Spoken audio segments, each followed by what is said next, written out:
నెల్లూరు నగరంలో తప్పిపోయిన 4 ఏళ్ల చిన్నారిని సంతపేట పోలీసులు అత్యంత వేగంగా గుర్తించి తల్లిదండ్రులకు అప్పగించిన ఘటన స్థానికంగా ప్రశంసలు అందుకుంటోంది.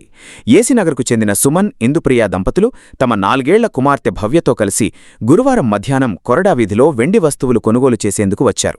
షాపులో వస్తువుల కొనుగోలులో నిమగ్నమై ఉండగా ఆడుకుంటూ వెళ్లిన చిన్నారి భవ్య ఒక్కసారిగా కనిపించకుండా పోయింది. చుట్టుపక్కల ఎంత వెతికినా పాప ఆచూకీ దొరకకపోవడంతో ఆందోళన చెందిన తల్లి వెంటనే 112 అత్యవసర నంబర్కు సమాచారం అందించారు. సమాచారం అందుకున్న సంతపేట ఇన్స్పెక్టర్ వైవి సోమయ్య యుద్ధ ప్రాతిపదికన స్పందించారు. పోలీసు బృందాలను అప్రమత్తం చేసి సీసీటీవీ ఫుటేజీలు మరియు సాంకేతిక పరిజ్ఞానాన్ని ఉపయోగించి చిన్నారి ఎటువైపు వెళ్లిందో గాలించారు.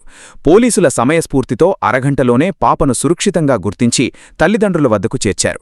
కళ్లముందే తప్పిపోయిన బిడ్డను క్షేమంగా చూసుకున్న తల్లిదండ్రులు ఆనందంతో ఉప్పొంగిపోయారు.